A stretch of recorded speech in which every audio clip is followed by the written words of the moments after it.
Tayari tumeshuhudia jambo kubwa ambalo limejitokeza siku ya leo Jumamosi tarehe 1 mwezi Novemba mwaka 2025 kutoka katika shirika la Afamibu na makundi yote ambayo yanatoka ndani ya shirika la Afamibu. Hapa nitaizungumzia Club Sabiqatul Khair, Albir wa Taqwa pamoja na Shangazi Nipe Nasaha, huku bila kuwasahau jumuiya ya Waislamu kutokea katika mtaa wa Aziatiki ambao wote wameungana na kuja kuleta kitu kikubwa, sadaka yao ambayo imefika hapa takriban mifuko 80 ya simenti pamoja na beni kubwa ya mawe pamoja na beni ya udongo. Vyote hivyo wamewasilisha leo tarehe 1 hii hapa katika jumuiya ya Kiislamu nchini Burundi Komibu kwa minajili ya kuendeleza ujenzi wa ofisi zetu.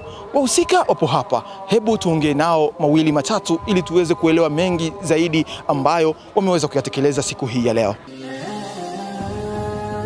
Kwanza tunazitoa hongera katika shirika la Afamibu, Club Sabiqatul Khair, Albir wa Taqwa pamoja na jumuiya wa Waislamu kutokea katika mtaa wa Aziatiki kwa kuweza kufanya jambo likubwa hili la kihistoria la kuweza kukusanya mambo makubwa na kuleta kwa ajili ya ujenzi wa ofisi zetu za Kiislamu Komibu katika nchi yetu ya Burundi. Tunatoa hongera kwa hilo. Alafu pili, tunapenda kufahamu insha Allah jambo hili kubwa ambalo mmeweza kulitekeleza katika umoja wenu huu, ni siri ipi ambayo inatoka ndani ya shirika la Afamibu na mashirika mengine ambayo yapo ndani ya Afamibu ili kutekeleza jambo kubwa kama hili? Naam. Kwanza nitoe shukrani Allah Subhanahu wa Ta'ala azidi kuwadumisha katika harakati kama hii ya kuuzagaza ulimwengu mzima Uislamu.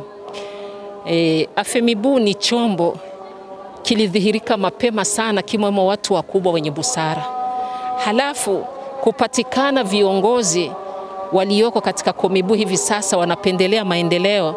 Afamibu ilionekana kama isiwi ya nyuma, na ndio maana ina magrupu sehemu zote, na wote kwenye jambo lao limoja wanatarajia kuifanya shughuli kwa ajili ya kuinua jamii yao iweze kupendeza, kwa sababu sote tunalilia jamii yetu kuonekana kwamba ni jamii ya watu wenye busara, ni jamii yenye inajitosheleza, ni jamii yenye haingoji kutoka nje, kwa sababu hii ni fadhila kwa sisi sote tuweze kupata mwisho uliokuwa mzuri. Na ndio maana unaona hawa wote wamesimama wakafanya jambo hili, wanategemea kwa Allah Subhanahu wa Ta'ala kwamba kuna mazuri zaidi, na ndio maana wameifanya harakati kama hii bila kutizama nyuma wala mbele. Na kama umewaona mabinti kwa wingi sana, ni kwa sababu kiongozi wao ni katika mwanaharakati anatambulika aliyomo katika kartia Aziatiki, na ndio amewasimamia wasichana hawa. Na ndio maana umewaona kwa wingi, kwa sababu ni wenye kutii amri, ni wenye kujua kwamba kiongozi ametuelekeza hapa, bila shaka kuna khairi. Na ndio maana unawaona wamekuja kwa wingi, kwa sababu kuzoelesha mtoto angaliki mapema malezi mazuri tayari ndio umeitengeneza jamii ya kesho. Hawa watoto tunawalea kuipenda jamii na kuweza kuifanyia harakati. Na ndio maana unawaona leo wameweza kuitika, kwa sababu wanatarajia kwa Allah Subhanahu wa Ta'ala na wenyewe waanze kuzizoea kazi za Allah angaliki wadogo, kama vile kiongozi wao alianza kuzoea harakati kama hizi angaliki mdogo sana.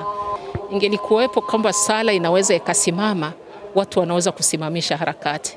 Lakini maadamu tumeandikiwa unaswali mpaka siku yako ya mwisho, na harakati kama hizi umefarazishiwa kuzifanya muda wote ule Allah akikuwezesha. Na ndio maana hizi harakati hazisimami, na ndio mwanzo tumeanzisha, tutaendelea katika harakati kama hizi. Mimi niwaambie tu kwamba kuna khairi, ni pale mwanadamu hawezi kujua kwamba khairi ilimtokea mpaka iweze kuwa imemuondokea.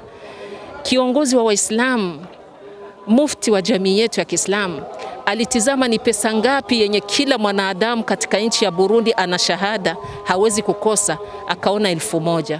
Akasema kila kiliokuwa katika hii dunia, katika hii nchi yetu ya Burundi, na wale walioko nje ya Burundi wakiwa ni Warundi na wasiokuwa Warundi, wakiweza kutuma 1000 kwa kichwa kila mwezi, hii harakati tunaifanya bila kupiga kelele. Na ndio maana kila Muislamu aweze kuitika hii harakati kwa 1000 yake moja, ategemea kwamba ameitanguliza sadaka tunjaria. Naam, kwa kweli nahisi furaha, sababu ikiwa kama Allah Tabaraka wa Taala alinichagua nikingaliki msichana mdogo, akanitumia mama na akanishika mkono, na mikono yake ikawa ni chanzo cha mimi kuanzisha khairati. Kwa kweli ni fahari kuiona siku ya leo na mimi nina kikosi kikubwa, kwa sababu malengo yake alitegemea kwamba ikiwa atanishika mimi mkono nyuma yangu, yani patakuwa kikosi kikubwa cha wasichana.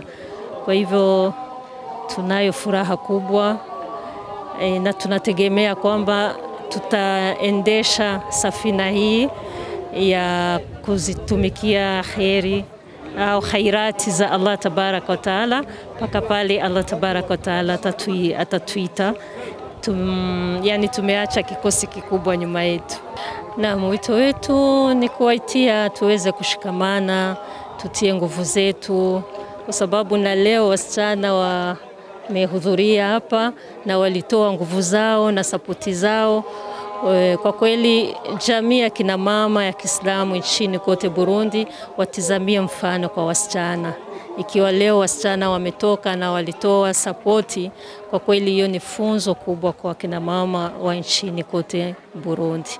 Kwa hivyo tunawaitia wamama wote na wasichana wote wa nchini Burundi kuweza kutoa sapoti na nguvu zao, ili tuone kwamba jengo hili la Komibu litaweza kusonga mbele. Amibu TV.